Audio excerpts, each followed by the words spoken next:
Hey, everybody. Welcome to another episode of the Horse Geeks podcast. I'm Kirsten Nelsen, professional horse trainer.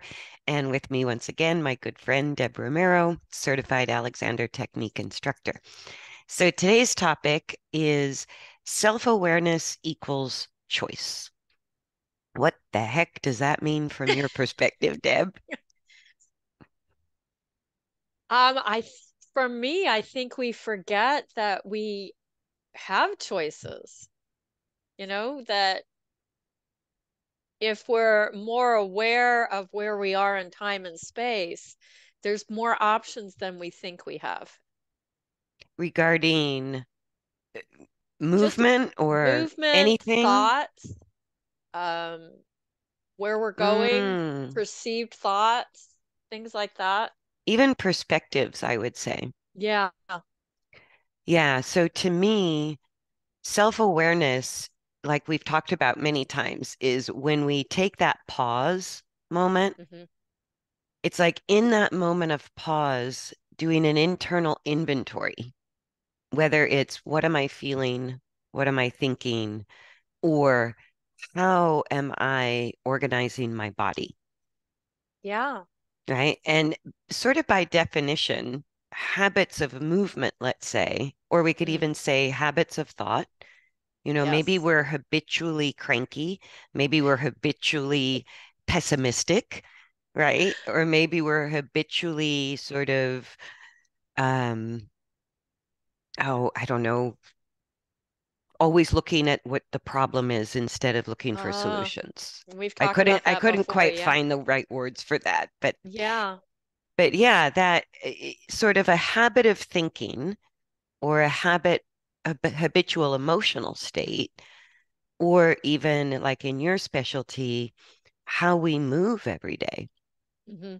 And sort of by definition, a habit is a superhighway in our neural pathways. So it's a superhighway in our nervous system. And we all have them because it's highly efficient. Like Yes. if we had to think about how we moved all day, every day, we wouldn't get half of the things done that we can get done. Welcome to my world. Yeah, because the one thing I notice is when I'm working with rider balance, whether it's on the ground or on the horse, everybody has to slow way That's a down. really good point. Yeah. Yeah, when And we're, that within itself can be uncomfortable yeah, because yeah, you're not because, used to it. well, and as adults, we're juggling life with what we want to do, what we have to do. And so it's like tick tock is always kind of in our heads. And who has time to slow down and rethink how they're moving? Well, I'll tell you who has time, people with pain, right? So I go, somebody with a big horse problem or somebody who's in pain is finally ready to slow down and rethink. That's an interesting point. Yeah, what pushes us to get to that point? Hmm. It's the lack of the self-awareness because we wouldn't get to that pain threshold. Maybe if we had been paying attention to our use or our thinking way back here. Yes. And we've talked about that even, I read those Facebook posts of people getting bucked off on the trail. And I'm like, wow, why does that happen? Are we not being self-aware? I don't know. Or aware of our horse. Yeah, those little cues, it's, Hmm. it's, you know, it's, for me, it's not getting the hay bale from here to there. It's how am I using myself to get the hay bale from there to there? Yeah. And And running people a don't farm. realize that repetitive strain that we do to ourselves is what finally snaps and causes the pain threshold to go. Absolutely. So these little dysfunctional habits, or we should say less than ideal use of our bodies, as long as we're young and strong, we really get away with sort of not thinking at all about how we move and just functioning to get the job done. Right. And it's the same with young horses. Like when I Oh, that's a help good point. young horses rebalance, what I mostly get is a lot of complaining from the horse going, I'm fine. Why should I change? I get that Right? too from people. Yeah. It was working fine for me. Why It's should work. I change it? Yeah, exactly. And But and that older, kind of goes with the podcast from last time about the resistance to change and adaptability as absolutely. we age. Well, and I think part of our instinct is to be highly skeptical to anything new. Hmm. That's a survival instinct, is whatever is normal and known is safer than whatever is unknown. And Mm. so that resistance is a kind of just an instinctual reaction that horses and humans have. But when I deal with rehabbing a lame horse or a horse that's really now become unhealthy, it surprised me at first that those horses tended to make faster progress. And when I thought about it, because I sort of expected the young, healthy horses to make faster progress, but I hit more resistance from a Hmm. young, healthy horse. And the lame horse at any age, or older horses or horses in a weakened body condition, were far more receptive to the rehab work, rebalancing how they were moving. And I finally realized that's because it's bringing them instant relief. Like Isn't they, that funny? Because as humans, that's what we seek is the instant gratification or relief. yeah, but we don't get there. Like when you work somebody who's actually in pain, I've watched you help them change their own coordination and instantly relieve pain. So that instant result is only possible once that dysfunction has gone far enough that now there's a pain issue. So, and then we become self-aware instead of it's kind of backwards. It is kind of backwards. It's like, how bad does it need to be before we're really getting over that resistance to change? Yeah. Or the thought, this happened to me yesterday because we have storms coming. And that what is that habit of pushing through something?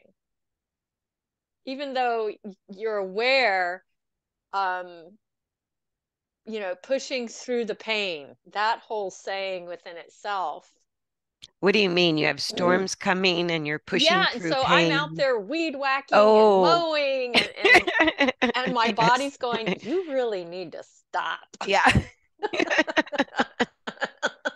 But And you're my like, brain the is going, storm's it's not coming. The finished. storm's coming. It's The not storm's done. coming. What is that? And I was very self-aware, but there's also this ideal to get to that that can be painful within itself, just trying to achieve it. Yes. Yeah. And sometimes we do have to push ourselves because life is life. But it's like, then, okay, we also need to counterbalance that with some rest and digest time. Yeah. Right. And I know, like, when we have a hurricane coming, it's sort of flat chat. You don't stop in the preparation. And then what's kind of ironic is once the hurricane actually hits, a lot of times I sleep through it because I'm so exhausted. And there's just nothing you can do while the storm is passing. That's true. So it actually, all that preparation, it's like, here comes the storm. Now I'm going to sleep, rest, and digest. Yeah. But I think we digress. So self-awareness equals choice. By definition, our lack of self-awareness equals habit and instinct. Yes. So we all have instinct, right? And we all have unique personal habits. And I have to say this over and over to people, especially when they ask about balance or optimal balance. Like I'll get the question, do wild horses balance better than domestic horses? Hmm. And I go, well, the thing is, nobody gave us an instruction book on how to get from crawling to walking, right? Or even we get a little bit of guidance on how to ride a bike, drive a car, go swimming, but there's no real training on how to use our mechanical structure in the most efficient, optimal way as we walk, stand, sit, do whatever activity we want. So the priority of the body that's much higher than correct function is stability. Hmm. So we all figure out some way, shape, or form to stabilize and get the task done, Hmm. get the job done. But none of us figure out how to do that in our most ideal use. So that's why dysfunction or little habits of dysfunction are deep in our neural pathways, like Mm. just deep in our nervous system and unconscious. Because we go, okay, the brain goes, I know how to do that. I know how to do that. I know how to do that. So we no longer have to be aware of it. And that's an efficient way to get through life. Right. So, It's like a computer program. yeah. And the only box that we really have to check is, am I stable? Hmm. Right. So if I'm not falling over and I'm getting the job done, check the box and build Hmm. the neural pathway. Right. But over time, the small repetitive wear and tear, Hmm. right? And I still laugh. I go, we label it as aging or bad conformation, or it's like we just accept the small repetitive damage is just going to create wear and tear as we age, Hmm. and that there's no turning that around. You just medicate it, you give yourself pain relief, but there's no changing functional habits. And that's what you and I do every day, all Hmm. day, every week. Yep. I think as we age, we lose that curiosity. Well, We because forget that we have the choice. yes, and I think We the more our we lose habits, that question of, oh, could I do it differently? yes, because as long as we're getting it done and we're not in pain, we're never allowing those subconscious habits to rise to a level of conscious awareness. Mhm. So as long as we're acting on habits or instinct, that's not a choice. Right. That's programming, And it's right? I had it happen with a rider last week where the horse was startled by something that was going on, and it's amazing how quickly we go into an instinctual habit. Oh, yeah. Yeah. Yeah. I mean, it's And that will for never go safety. away. Yeah, right. Ever, ever. The Right. first, the first instinctual response when we're on a horse that spooks, it will always be there to some degree. Right. But I was able to give her new choices, like, check in and with your yes joint. Are your knees soft? Are you breathing? Try to flip the switch to other choices other than, grabbing the reins. Yes. And then the horse goes, what? What? What? Yes, exactly. And you're Exactly. headed No. down the rabbit hole with that one. Well, rider instincts as natural predators do not blend well with Mhm. horse instincts as natural prey animals. So we really, as riders, have to learn as soon as we catch ourselves in an instinctual reaction that will never go away, we have to be self-aware. Oh, that's my instinct. Time to redirect, find another option, make a new choice. Yes. Yeah. And that's pretty much, seeking any kind of modality or other teachings, whether it's Alexander technique or Feldenkrais, or, there's plenty of choices out there, meditation, just to find something that, you know, to put a different tool in your tool belt, that you've got the options and choices, and not to go to your rote instinct every time. Yeah. And this is where, as a instructor, sometimes I call it throwing spaghetti against the wall. I'm just sort of throwing ideas out there and see what sticks with that individual horse or individual rider. But when we're in the thick of instinct or habits, it's really hard to find our own way out of that. Mm. And so, as an instructor, I've learned to just sort of throw, like you were describing, throw some ideas out there. Mhm. Where can we redirect the focus and find some new choices? And I think that's where teaching is good teachers are the people that keep trying to get the message to the student with whatever, because I might have to throw out 3 to 5 different ways of saying the same thing until it clicks with that person Yes. or that horse. Yes, absolutely. Yeah, and I laugh because, I'll have people sort of ask me, what's the lesson plan for the clinic, or what's the lesson plan, or where's the program we follow? And it's sort of like what you were talking about when you first went into Alexander Technique School. You wanted the syllabus. You wanted to know, what am I going to do every day, every week? And it's like, that's not realistic because we just have to see how the horse and rider are interacting that day and go from there.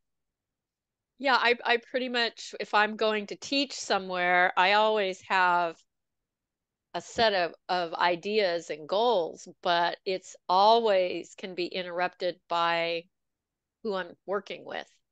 They may lead me a totally different direction that they need to go. Yes. Yes. And like my only priorities, I have two priorities when I'm working with a horse, a rider, or both, is number one is the parasympathetic nervous system dominant.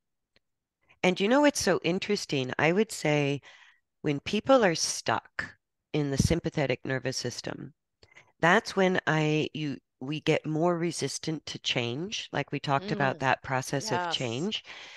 And so the sympathetic nervous system, the fight flight nervous system, we can sort of get stuck there without even realizing it.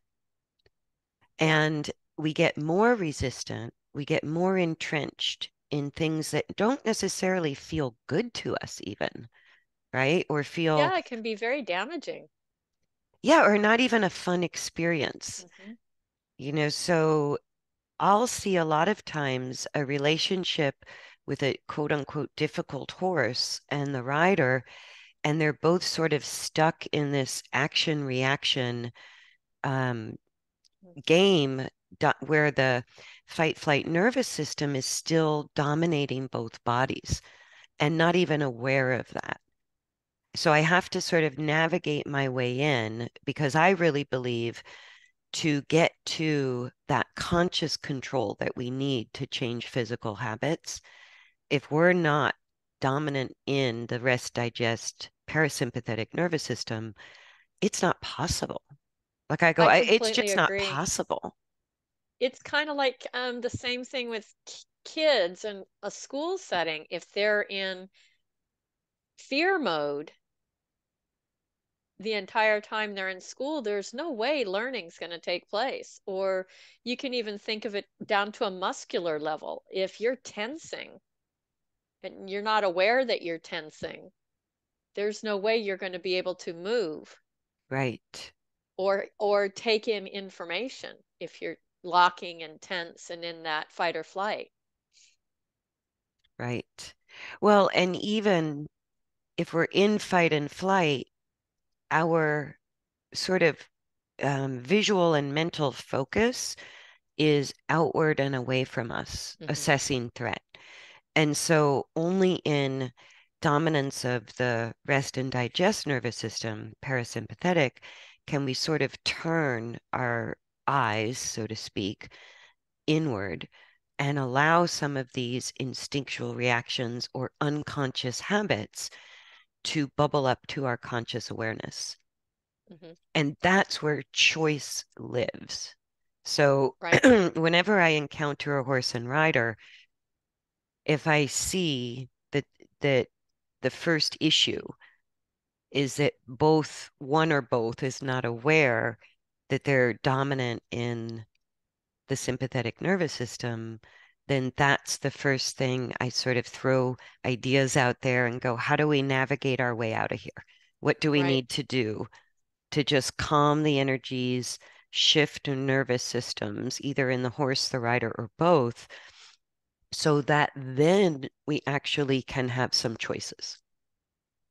Yeah. And I think that's why we seek riding is that connection of being present. At least that's one of the big reasons I work with horses is you have to be in the present moment. And I think that's why there's so many horse-related therapy programs. Mm, I think that really is sort of a human healing modality because here we are dealing with an opposite psychology, a prey animal mhm. species. And all of a sudden, to understand the other, we have to understand ourselves, our Right. instincts and our habits. And it is very what it there I forget who said it that the outside of a horse is so good for the inside of a person. Yeah, I've heard that many times. I don't know who said it. I can't remember either. I'll have to look that up and give credit where credit is due. Yes. But that pausing, like you talk about, is an opportunity to self-assess. Mhm. Like some of the things I see when we're stuck in our fight flight nervous system, some of the manifestations of that that people lose awareness of is a low grade anxiety, that Yes. you're just living with a low grade anxiety all the time.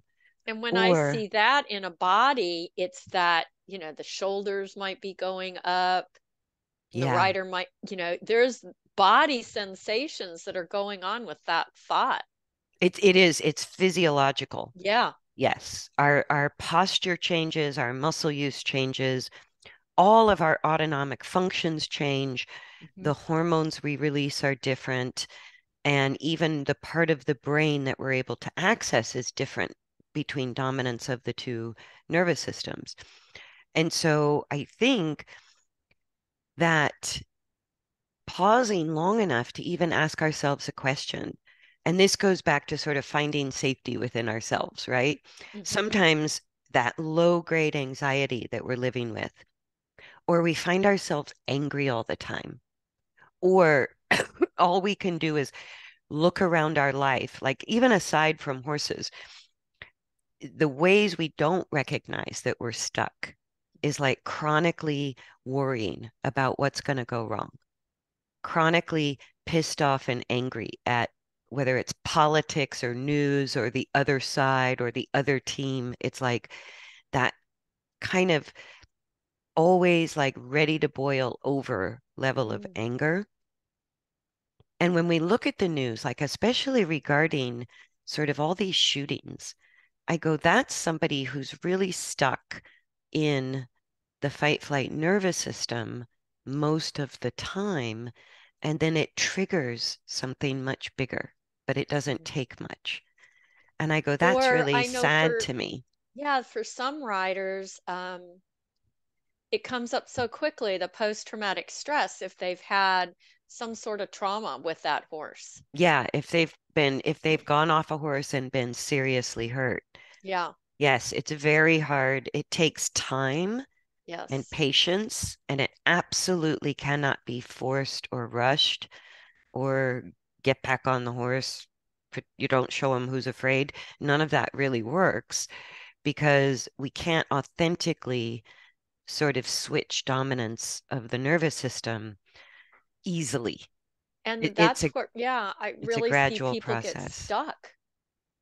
Yeah, I see the stuckness too. And I Yeah. gotta say, with horses and riders, the number one manifestation of people stuck in the sympathetic nervous system is the need to control the horse. I go, that's actually human fear. When our need to control surfaces, or we get really frustrated with the horse, why won't you do this? What's wrong with Mm, you? Why won't my horse X, right? right. Fill in the blank. That sort of need to control is really an expression of fear. I agree. And it can be a really deep rooted lack of stability in the human. Yes. It could be right down to the core of the central nervous system is saying, look, you're not stable. Yeah. And until we recognize things that, like, we wouldn't rate in ourselves, I'm afraid, Right. That doesn't right? come up. Yeah. So that rarely sort of makes us self-aware of whether or not we're dominant in the fight flight nervous system. Hmm. Because, okay, once we're afraid, we know and we recognize the more extreme version of a higher level of dominance of our fight flight nervous system. But it's sort of like if you think of the two nervous systems like hot and cold water, when it's really hot, you're aware of that, right? But if it's only a little hot compared to a little bit on the cooler side, that's harder for us to have self-awareness of. And so these sort of things we're doing, focusing on what could go wrong, Hmm. trying to control our horse or the other rider, or it like cracks me up. I can't ride my horse because another rider came into the arena and you're disturbing us. Like Yeah, I that's wanted to bring actually a that up. that's a huge manifestation of being Low self, unaware that you're yeah. in the fight flight nervous system. And that we as humans are always seeking to blame our discomfort or dysfunction on the outside world Yes. instead of going, oh, I really need to own that. I really need to dig deep. Yeah. And, like somebody that's just talking and for some reason it irritates you. Well, it's really not the other person, it's about you. It's how you're responding. It's Yeah, it's triggering how you're something in you. responding to the external world, Yes. but And it's that your inner conversation that matters. yes. And that's a large part of learning to recognize in ourselves Mhm. habitual use of our instincts or habits that really don't make us feel good and aren't serving us, that we might have these habits of that we really would like to change because we'd like to feel better, but we don't recognize them as fear-based or defensive or fight flight nervous system issues, right? And I go, it's like the things we hear in the horse world, like, well, I just couldn't do this because the footing was no good, right? I go, once again, This it's is, like with that, I could translate that into I'm not sure I know what to do, and I'm afraid that I don't know what I'm doing. So I'm going to yeah. blame the footing, right? And I go, that's And there's a sense of ease in that. it gets you off the hook, Yeah. right? Because again, if we come back to that process of change, we always resist change. Yeah. So I think that's why the first thing we do is point the finger at something, right? And this is what kills me about these desensitization clinics. It's like, let's come up with every crazy thing that could possibly scare the horse, and let's get the horse to be braver because we're not. I never thought of it that way, but yeah, that's, I That's guess how that's what that's all that's kind about. I of the didn't think of point. that. Yes. Let's make sure my horse isn't afraid But if I'm so that sending I can energy of, stay. if I'm sending energy of fear, here I am supposed to be the leader, the predator, but if The I'm in fearless fear leader. mode and I'm on a prey animal, that's And just not a good combo. yeah. No, and a lot of people will be like, "Oh, you're a trainer. Can you get my horse to not be afraid of X?" And I go, "Well, are you afraid of X or are you afraid of your horse's reaction to X? Right. That's part of the equation." So how you're responding to your horse's fear is either calming the horse down or it's sort of adding more energy to the existing problem. And But that's that we really, self-awareness equals choice yes, thing. If we're not aware way back here of, oh gosh, I'm feeling a little bit of tenseness on the right, real simple, basic things. Then it gets to that point of explosion and we don't we could have maybe prevented it way back. Yeah. And I think a couple of really good tools for developing self-awareness and giving ourselves more choice is when we're in the fight flight nervous system, somewhere in our body, it's uncomfortable. It doesn't feel good, right? So it's a physical unpleasantness, Hmm. right? So some people, and it's quite literal the way we describe it. It could be a pit in the stomach, Hmm. or it could be the weight on my shoulders, or it could be feeling restricted, Hmm. right? Like all of those are sort of how we actually describe our physical sensation of being at some degree of fear or Right. in a habit of it or an instinct. And so I'll say to people, part of building your self-awareness is just to pause long enough to describe how you feel, Hmm. right? And if we describe how we feel in an unpleasant way, then that tells us I'm most likely slightly or a lot dominant in my sympathetic nervous system, fight, flight. Right. That's an easy way for us to recognize it because it's literally associated with feelings. And we could describe it emotionally or Right. physically, but there's a level of discomfort when we're in survival mode. And it's not pleasant. So that's where we seek food or TV or, something to sort of pull us into a more pleasant sensation. But really, we have a choice. Um, that those are choices, Yeah, go get the they Ben and are. Jerry's and sit on the couch. That's a choice But to until you bring feel that better. to our awareness, it even goes to the basics of, are you aware you're slouching? And to make the choice, yep, I'm slouching. I'm just gonna slouch. That's one choice. That's a choice. Absolutely. Absolutely. Or I'm gonna not slouch, I'm gonna do something different. But right? to bring that to that awareness level of what is really going on Yeah. is where the possibility of change can occur. Yeah. And I think our body has its own intelligence. Oh yeah. That's sort of like the subconscious. And I think the power of pausing long enough to just assess Mhm. what thoughts are crossing my mind right now and how do I feel about that? Or do I experience any unpleasant sensations in my body? Or do I feel lighter, happier? Like that's the rest and digest nervous system. We feel more comfortable.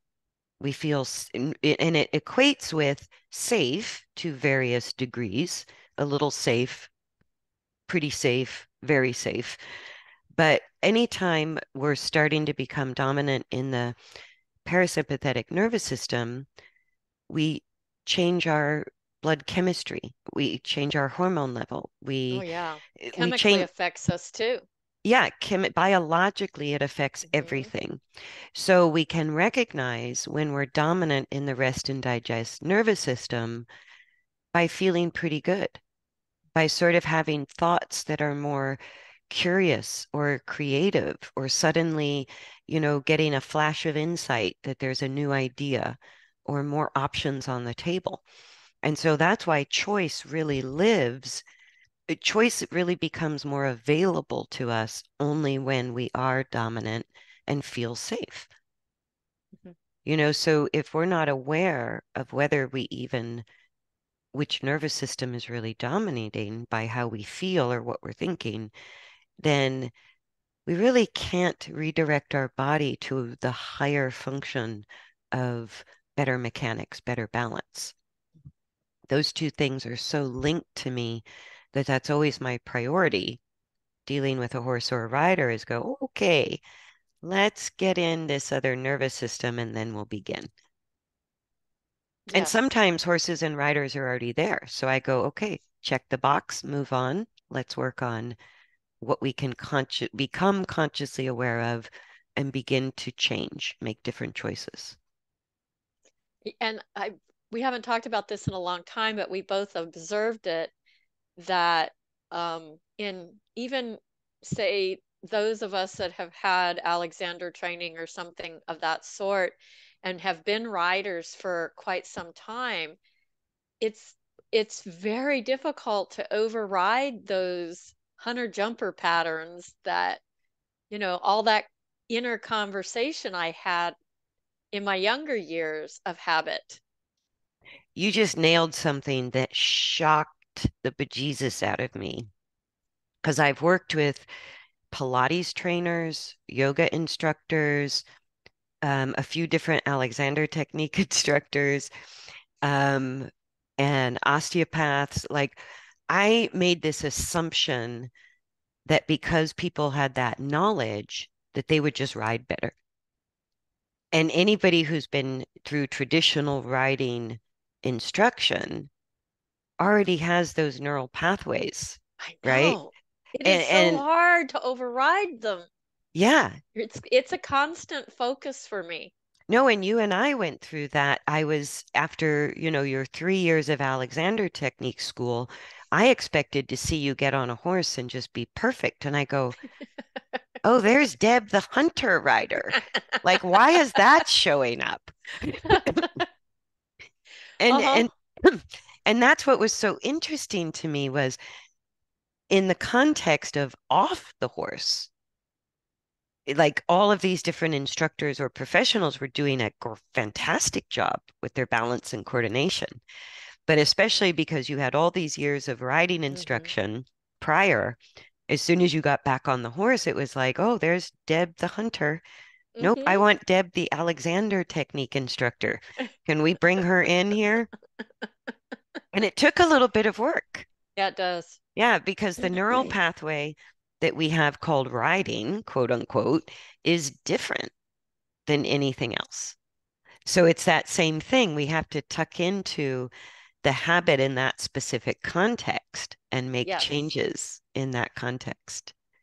Yeah, and that goes into the choice of it all that some riders don't understand that you take your habits to your horse and that we can actually work on self-awareness and choice off the horse so that it can be used when you get on the horse, if that makes sense. Absolutely, it makes sense. And it's so intense for every rider that if you do your Alexander technique work on the ground off the horse, or if I do my version of that, which is the rider balance exercises on the ground, I find the first ride up to first 6 rides, it really helps the rider change if I lead the horse or if I have the horse on the lunge. If I have the horse in my control from the ground, it's almost like such an intense amount of focus to do this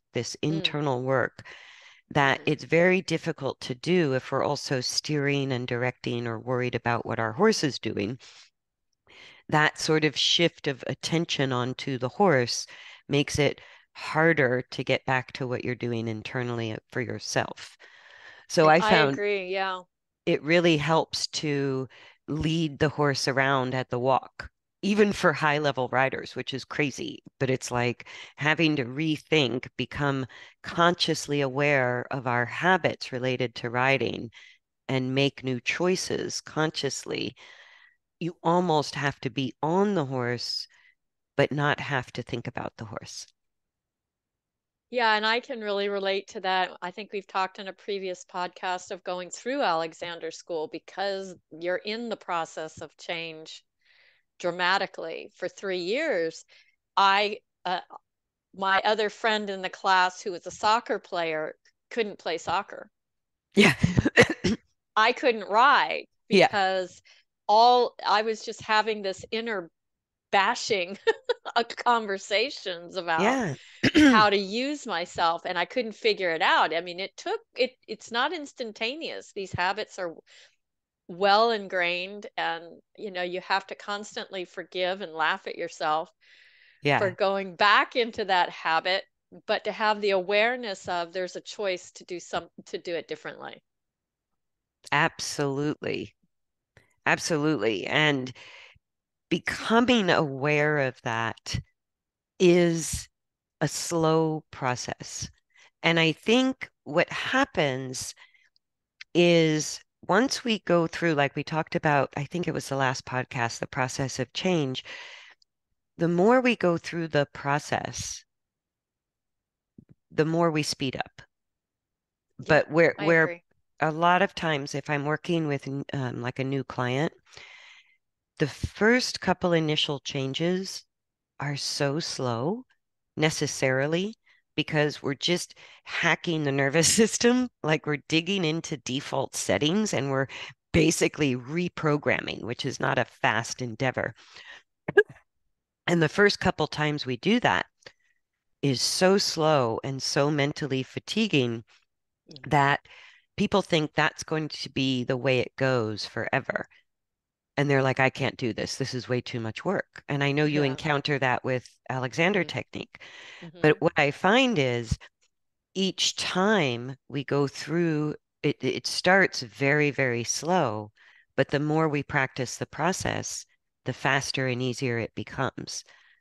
Because I completely agree with we're that. not Yeah. only changing the programming, but we're sort of getting better at hacking the system at Yeah. the same time, right? So we become better hackers and we can go in and change the code faster and faster and faster. Yes. We kind of know the maze already. We can be more direct instead of confused.